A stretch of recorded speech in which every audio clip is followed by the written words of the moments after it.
Hello and welcome to the Natanya G podcast. I'm your host, Natanya G, and I'm thrilled to have you join me on this journey towards lifelong health and vitality. With nearly 30 years in the fitness and wellness industry, I've had the privilege of working coast to coast, meeting incredible professionals, mentors, and leaders. My goal is to bring their expertise to you, offering not just information, but practical tools you can apply in your own life. On this podcast, we'll interview a variety of professionals, each with unique approaches and specialties. I believe everyone is unique, and what works for one person might not work for another. True success happens when you match who you are with what you do. Please note that the content shared in this podcast is for educational and informational purposes only. It is not intended as a medical advice, diagnosis, or treatment. Always seek the advice of your physician or qualified health provider with any questions you may have regarding a medical condition. Never disregard professional medical advice or delay in seeking it because of something you have heard on this podcast. Thank you for listening and enjoy the show. Welcome back to the Natanya G podcast, where we explore all things health, healing, and holistic living. Today, we're going to dive deep into the world of transformative bodywork and energetic alignment with a truly remarkable guest. Joining us for episode 11 is Victor Aguilar, a multifaceted healer with expertise in Rolfing, sound therapy, cupping, and visceral manipulation. His work focuses on the unlocking of the body's potential for healing by addressing both physical and energetic imbalances. Through his integrative approach, he's helped countless individuals find relief from chronic pain, deepen their connection to their bodies, and discover new layers of wellness.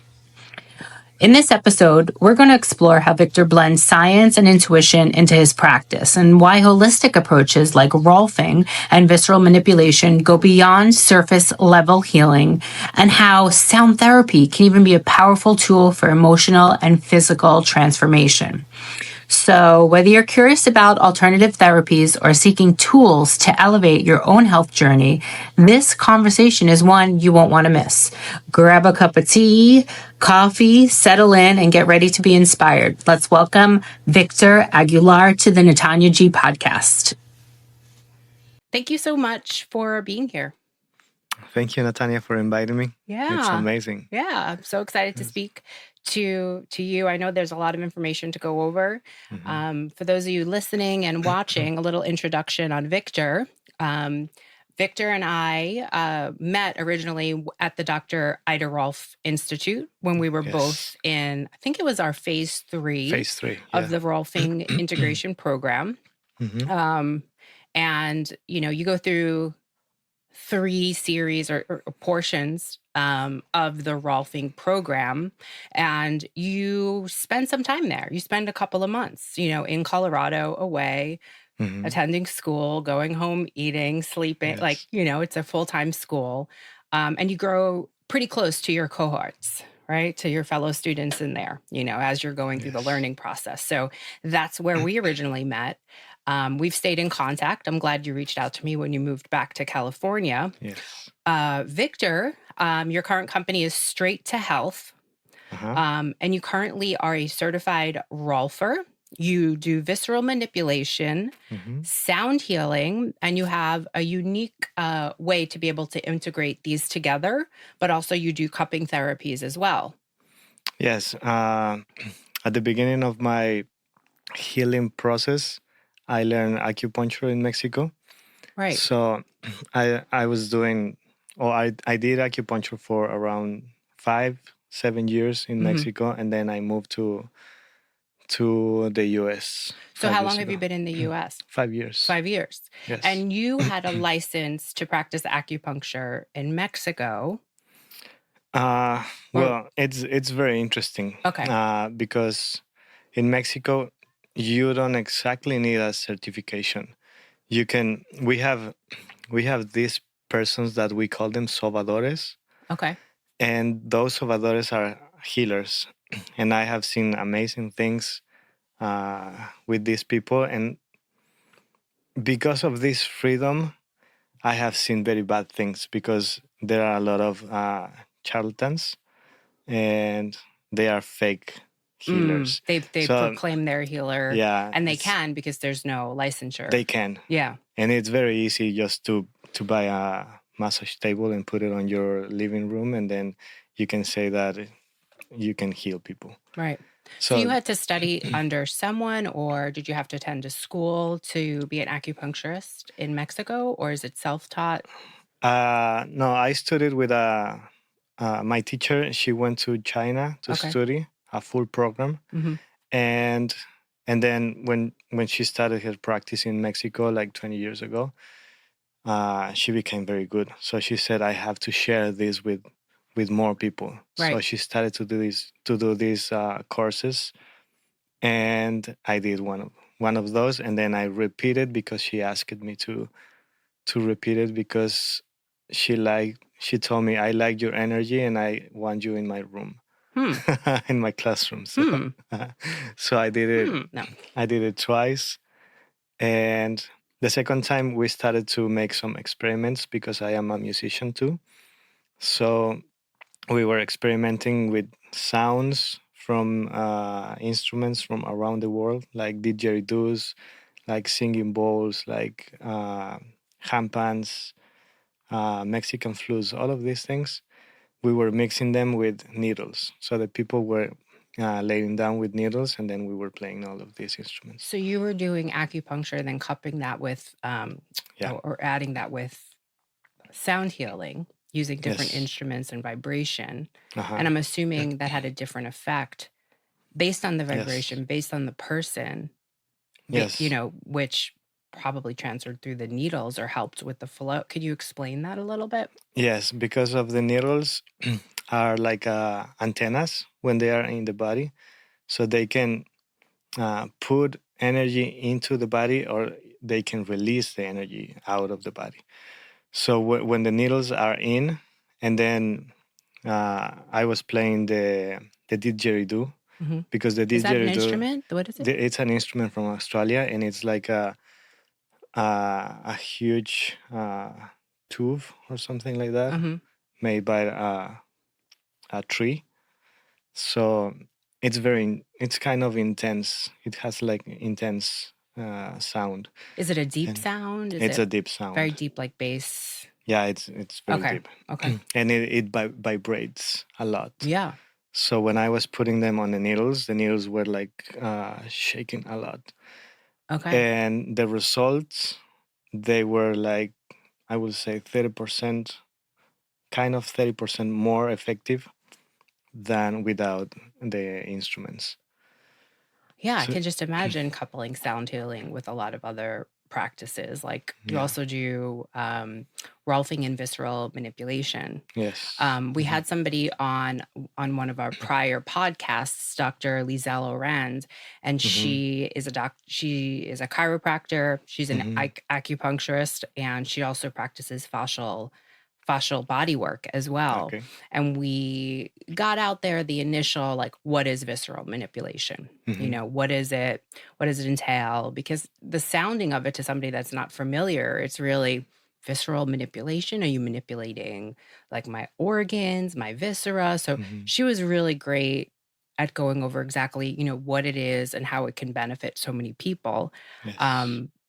When you're in your transition from Mexico and now practicing in the United States, I'm assuming, how was that transition for you? Because I could only imagine like being able to do Rolfing or manual therapy in one state and then going to another country and not being able to practice and having all these like limitations on what I can do. Kind of like, I believe it's Dr. Naturopathy. They have certain things that they can't practice in California, yet in other states, they can do acupuncture, they can do adjustments, so I can imagine the challenge. So what was that like for you coming here? It was sad at the beginning because I was building my practice in Mexico 5 years or 6 years, something like that. And when I came here, it was like, none, you can't. So I was looking for something to study.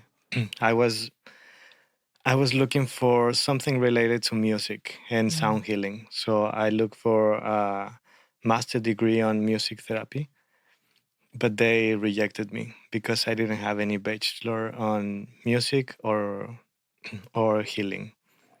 So That's the United States. yes, uh, so I was looking, and then I found Rolfing. But for me, I mean, at the beginning it was kind of difficult, but then after some time it was like I needed it, because when I started Rolfing, it was like my mind opens. Right? Yeah, Oh my it's gosh. Yeah. because I think with the acupuncture I was very into looking to heal the body, but most related with emotions. So I was more on the energy, emotion things. So emotions meaning movement or emotions? Emotions. Emotions. Yeah, Okay. I'm sorry. Okay. and and with Rolfing, it's like putting my feet on the ground and studying more anatomy and kinesiology and how the things works. So I started to figure out a little bit on how complex is the body and how we as a body workers can help somebody. Right. And I realized how important is the two sides, right? Mm-hmm. The body and the emotions. So it was challenging at the beginning, and then after Rolfing, it was like a Yeah. open mind. How would you describe Rolfing? I've described it many times on this podcast. Rolfing is otherwise known as structural integration. There are several structural integration schools out there. One of them is the Dr. Ida Rolf Institute. How would you describe it?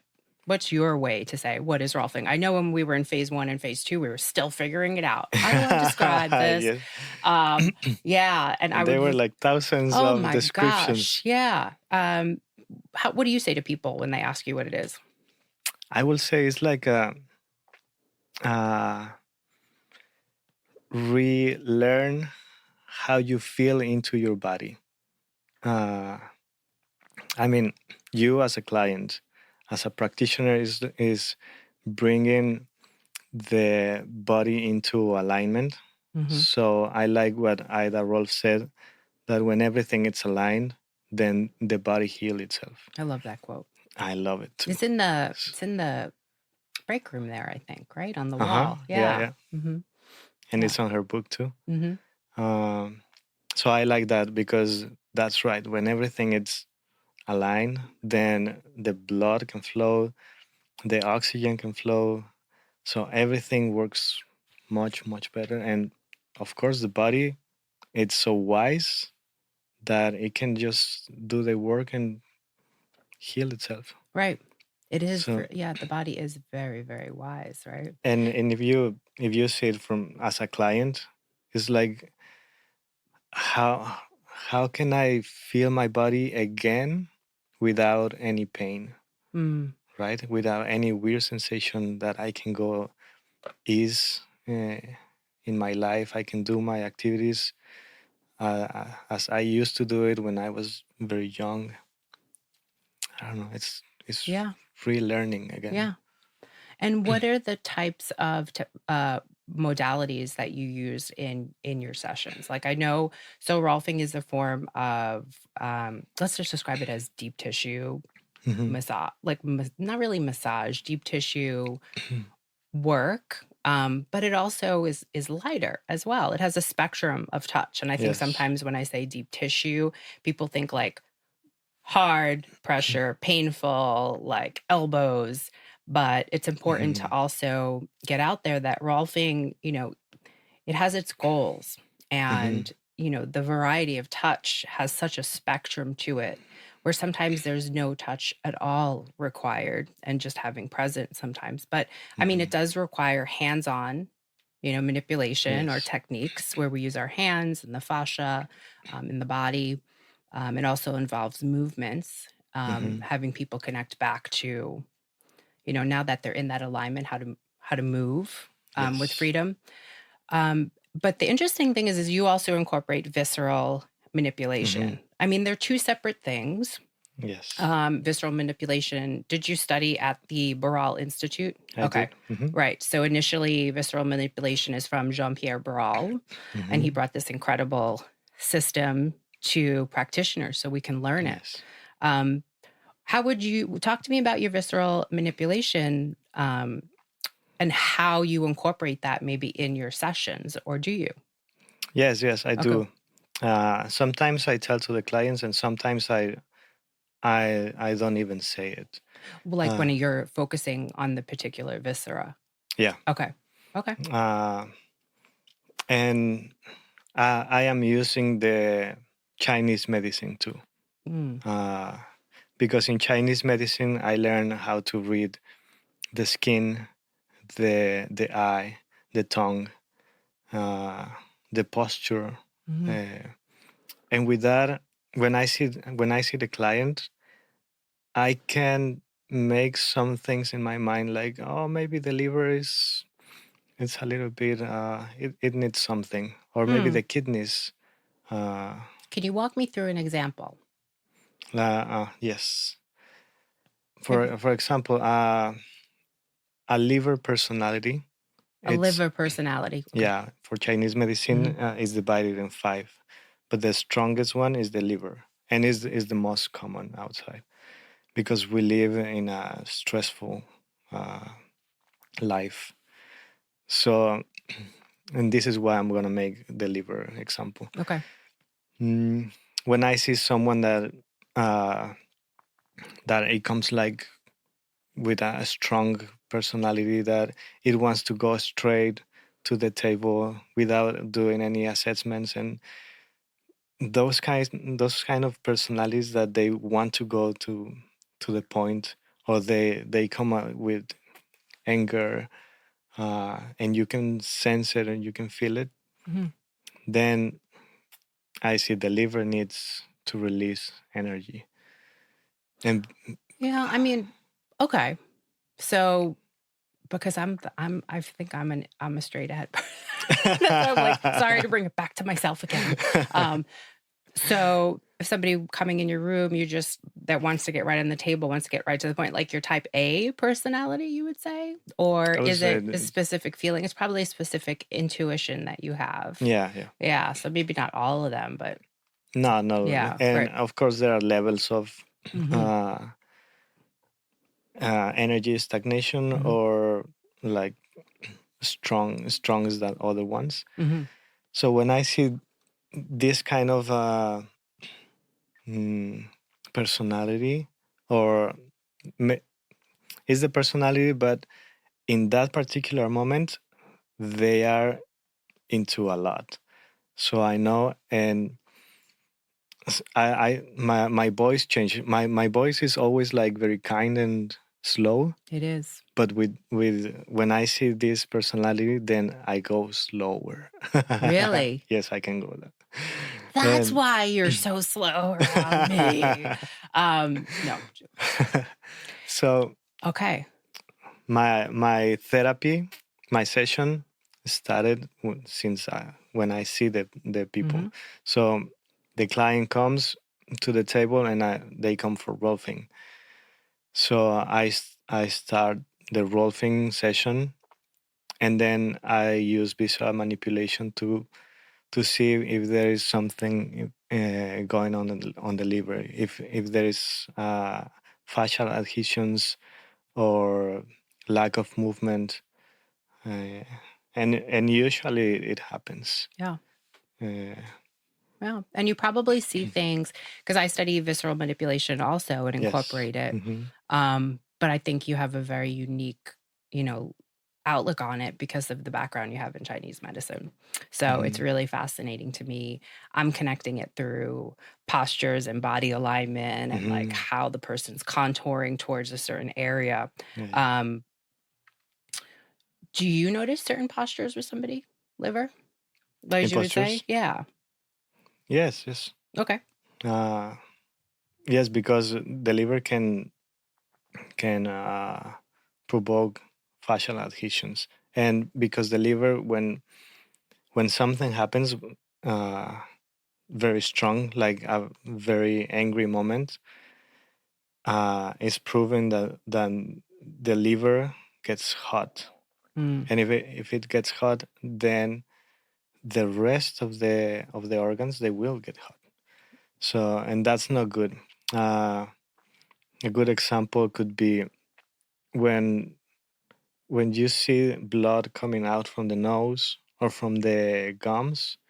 That's because the liver is so hot that the blood is coming up, because the heat goes up, right? It's like a signal of something is going on, so you have to be aware. And if you don't pay attention to this and you keep that emotions going on and making them stronger and stronger anytime, then you can have a stroke, because the heat, it goes all the way up to the head. Interesting. And then you can have a stroke. Huh. And these are the things that you learned with acupuncture. Yeah. It's called the 5 elements. The 5 elements, yeah. I work with acupuncturists at one of my offices in Say Heart Wellness in Santa Monica. And I'm always picking their brain because Rolfing fascial work goes beautifully with acupuncture, I believe. And sound healing's like a whole other level. You also do not a whole other level, literally.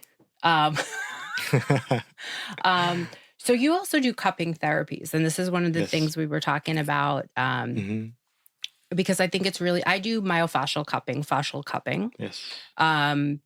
And there's different types. There's also cupping, that stems from Chinese medicine. And can you talk a little bit about the cupping and how you incorporate that with your clients as well? Yes. The way I learned cupping when I was studying acupuncture, it was just for diagnose. And we use the cups in the back because we have 2 meridians just besides the spines of the... Okay, so that's when you see like a traditional like cupping, you see it all going all down the spine. Yes. How many cups are in each side? It depends on how long the back is. Okay. But usually it's 12. 12 on each side? No. 12, so 6 and 6. Okay. So that's more of like the traditional Chinese medicine, like trying to get a diagnosis. Okay. And what do you look at from that? Because I see that all the time, but then I also see individuals with like, a lot of cups Well, when you use a lot of cups, it's because you are trying to release the muscles, or you are trying to get more range of motion, or like the cups that you do, like fascial releasing.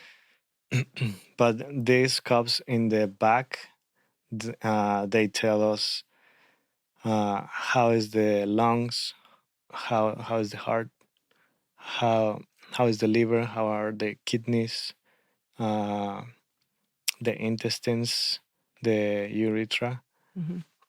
All of this I can see it. And how can you see? Is it a different color?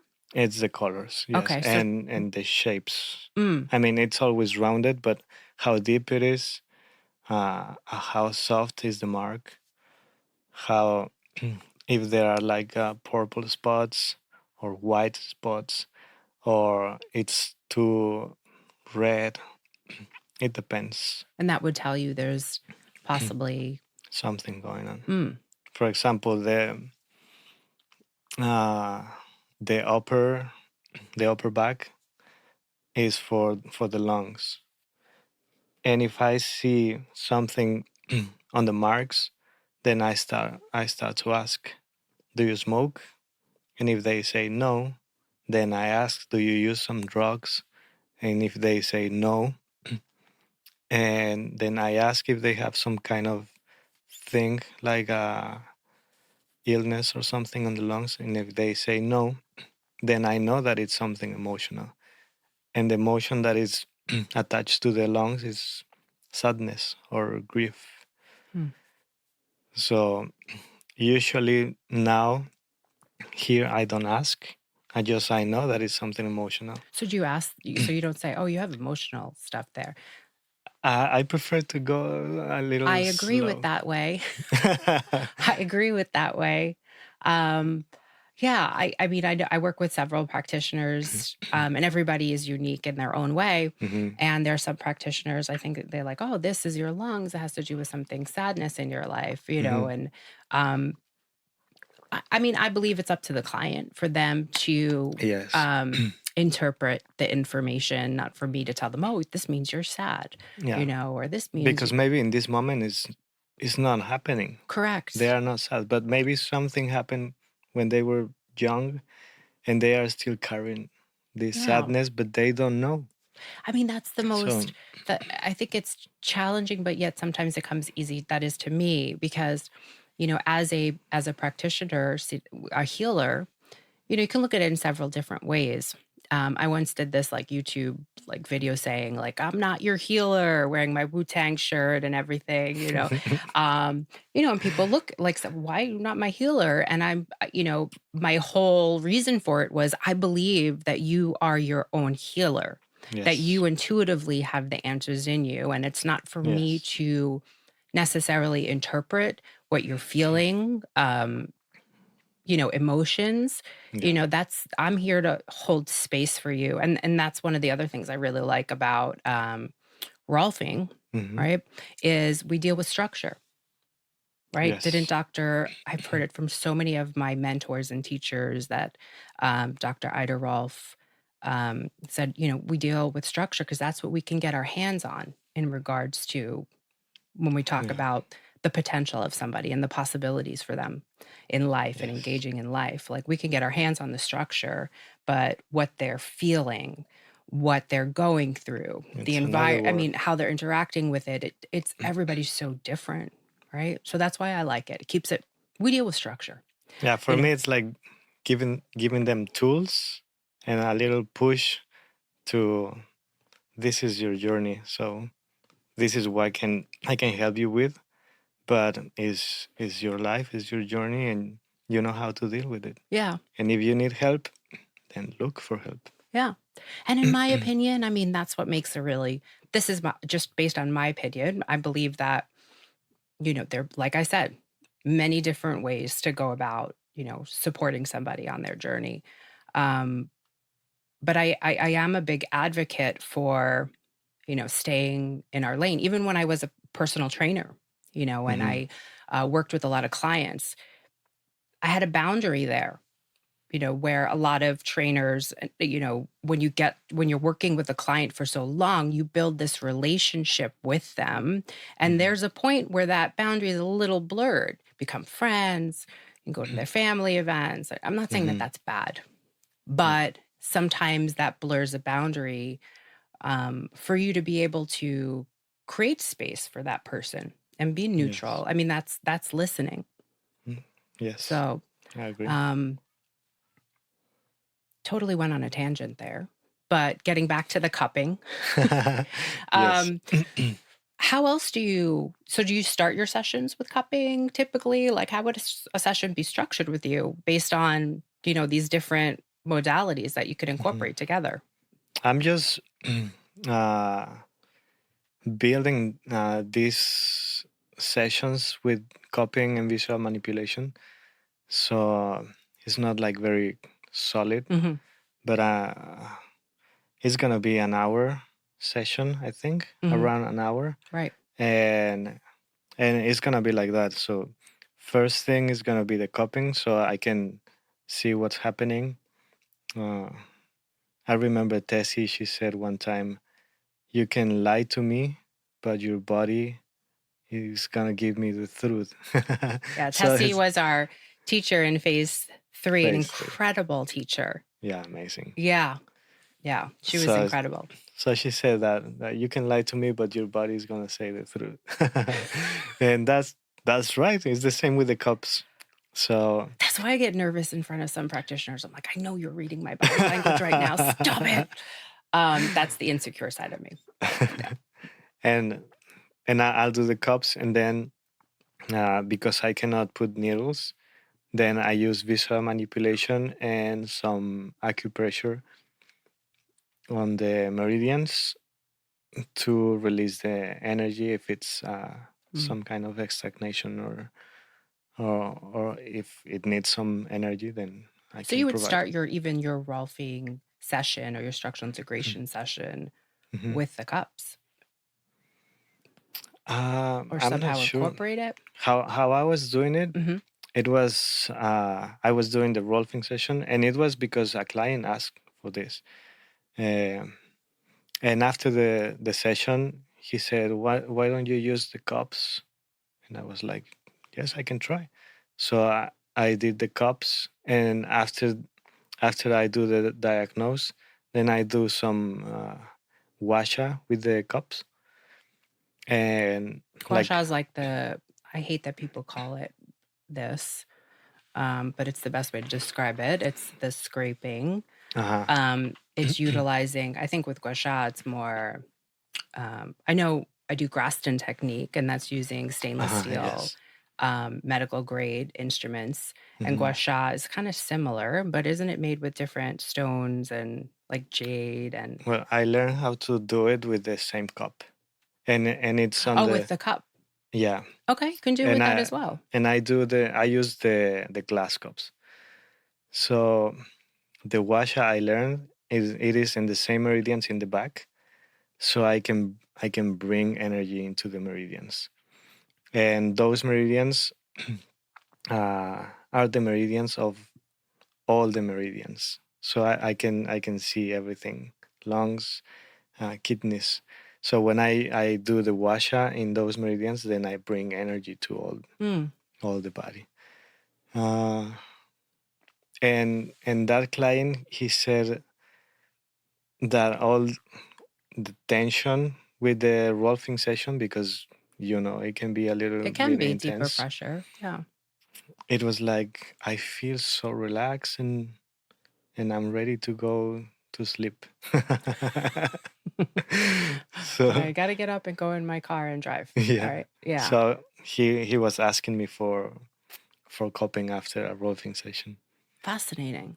Yeah, because I know I incorporate what I'm learning at Baral with visceral into my Rolfing at times based on what the goals are. The first session, one of the goals is that we've learned is free the breath, right? Yeah. So that assuming has to do with the lungs, of course. Yeah. So that can be really fascinating based upon the area that you're focusing on. We take a whole look at the body. It's not just the musculoskeletal system, but it's fascial specific when it comes to the organs. And Yes. visceral manipulation. So manipulation sounds really manipulating, to use the words lightly. What is your touch like with your studies with visceral manipulation? If somebody was to experience it, what would you say the touch is like? I think I told you before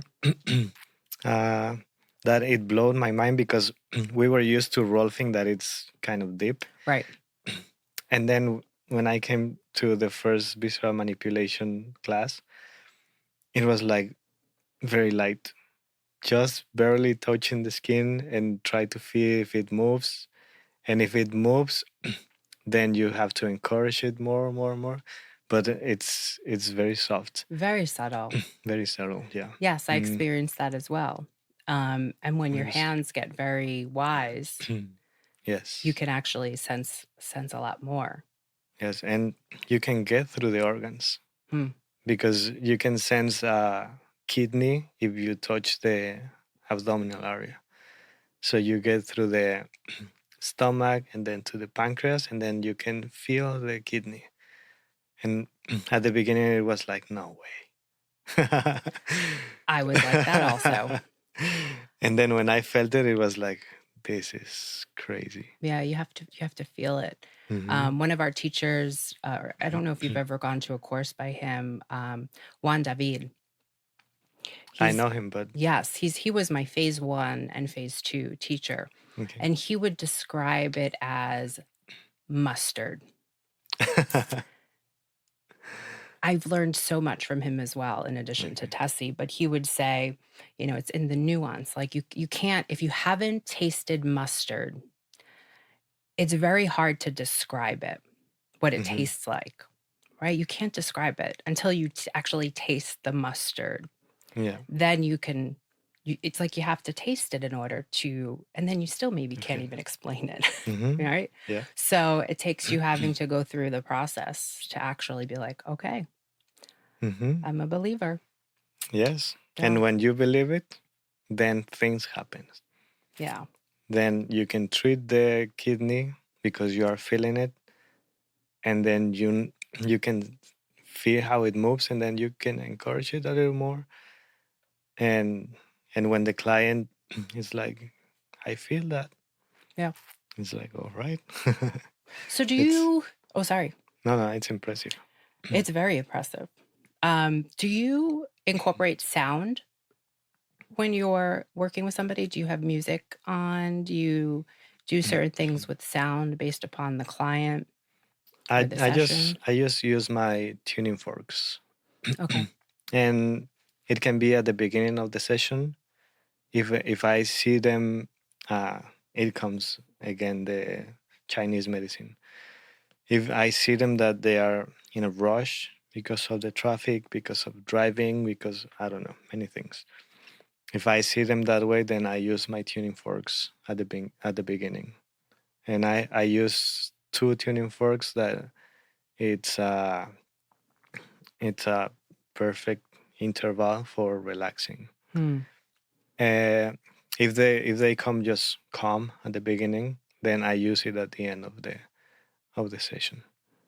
Now, you did some research, you were telling me, Yes. in regards to sound in Mexico. Yes. Can you talk a little bit about that? Because that sounds fascinating to me. Yes, we did a huge research on music around the world. So we learned Indian music, how they were using the ragas, the talas, how they were using the Indian instruments, and then the Arabic music, the Celta music. I learned how to use the didgeridoo. It's from Australia. Turkish music, Mexican music for ceremonies. Of course, African music.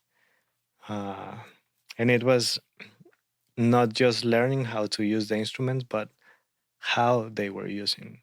For example, the didgeridoo, it was used to scare big animals, to push them away.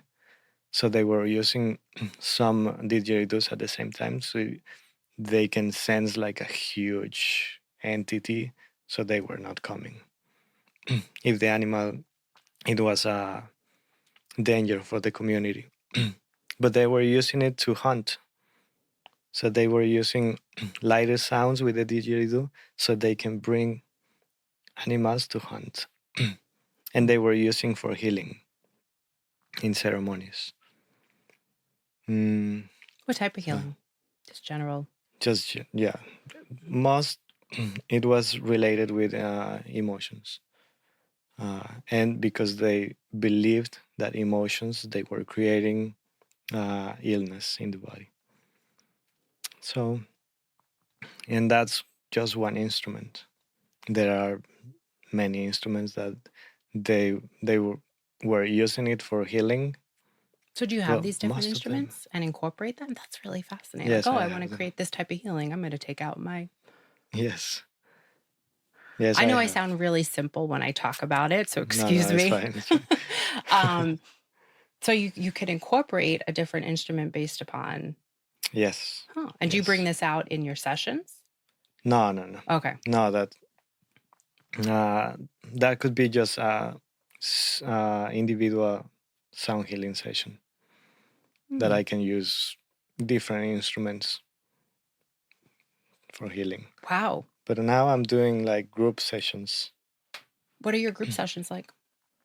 It's like they are laid down on the floor, and I have like a setup of my instruments, all the instruments, because I'm doing it with a friend. He's a musician too. And I call it a journey. Journey. Yeah, because in my head, it's like I want you to get deep into you, so you can find something that is bothering inside, those emotions that you don't want, but you are uh, put them very deep inside because you don't like them, or it was so painful that you put it very inside. And in my head, in my beliefs, it's like with these instruments you can get in, and then we can shake them, and with other instruments you can just like release them. And I saw it. I had a beautiful experience in Mexico with a girl that she came with to a session, and at the end she was crying, but a lot. Mhm. And then she said, "Can I hug you?" Because I was doing it with my teacher, acupuncture teacher, and she said that she was abused when she was a kid, and she was like, "I tried everything, uh, psychologist, I don't know, many things." And she said, "Now I understand how I can get rid of this. I found it, and now I'm free of it." I And love that because that's just another example also of something that I've been talking a lot about is, don't stop your journey. So I like the word that you're using, like in mhm, what you want from life or what you would like to do in regards to your potential or like I mhm, keep saying possibilities. yes, You just find a way, just keep trying different things, mhm, talk therapy, it works phenomenal for some people, but not for mhm, others. yeah, yeah, Um, mhm, there's many ways to be able to go about getting in touch with the body. And this person found it through sound. yes, yes, Yeah. mhm. So that's incredible. And it's same as the therapies that we do. And I remember Tessie, she mentioned, I think it was on phase two, that she said, you will have clients that they will come for 30 years with you, and they will be s- with you because you are the practitioner. But there's going to be a lot that they will come just for one, and that's it. You won't see them again ever. Because Rolfing, it wasn't the therapy that they needed, or maybe your hands. And it's not that you are a bad practitioner, it's because they need something They need else something else. or someone else. Correct. So it's the same thing. It's- We have to find what is suitable for us. Yeah. I tell that a lot of times to clients. I'm like, if you work with me, and it doesn't seem to be the support that you're looking for, let's find you somebody else. That's why I like partnering with other practitioners because Hmm. somebody might come to me for Rolfing and I might be there or bodywork or fascial therapy or visceral. Yep. And I might not be the person, just like Yeah. Yeah. dating, I say, Yeah. there's a person for everybody. So um, I think it's great that you bring that out as well. Mhm. Before I end, wanted to ask you if you were to go back, let's say to an individual first embarking on their journey to become well, let's just use wellness, right? And whether Mhm. they know there's maybe something there emotional, they have some health concerns as well, they're starting Uh-huh. their journey. Mhm. I'm aware I want to make possibly some changes moving forwards. Mhm. What advice would you give to them with your background? If you were to go talk to that person just starting. I will say that first step is the most complicated to make, because if you realize that you need help, even if it's the body or it's emotional or anything, that first step is the most important step that you can do, because after that it's easier to go and try different therapies or different hands or different points of view. But the first step is the most important. And when you find it, then don't stop and What do you mean by the first step? just understanding that you need Understanding that you need help, right? help. Yeah, That is the most important. And then it is. it's And taking then action on some things. Right? yeah, and Maybe. then yeah, and little then things. it's like Doesn't need to be perfect. try everything until you find something that fits you. Right. And keep it. And even if you feel fine, then if it's Rolfing, come back every 3 months. I don't know.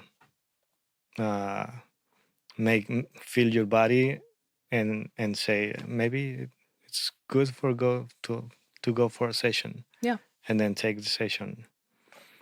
But never stop. I know. Thank you for being here. I know that I'm excited to start, making you more accessible to my current clients because I have a studio in Santa Monica and Playa Vista, specifically to the one in that's Santa amazing. Monica, because it is an acupuncture clinic, and I also, do other type of fascial therapies and Rolfing there. And I know that you bring a very unique touch, right, and unique outlook. So I'm excited to be able to offer it to the clientele and get the word out there in Santa Monica, so people can look on my site. But your site is Straight to Health, and how else can somebody get in contact with you? Well, I have the Instagram that is Straight to Health LLC. Straight to Health LLC is the Instagram. Yeah, my webpage too. And what else? That's it. And How does somebody get started with these groups that you're doing? the The sound in healing. sound, yeah. I am posting on my Instagram. Okay. Now I have one on November 16th. And it's very small. We have only 10 spots available.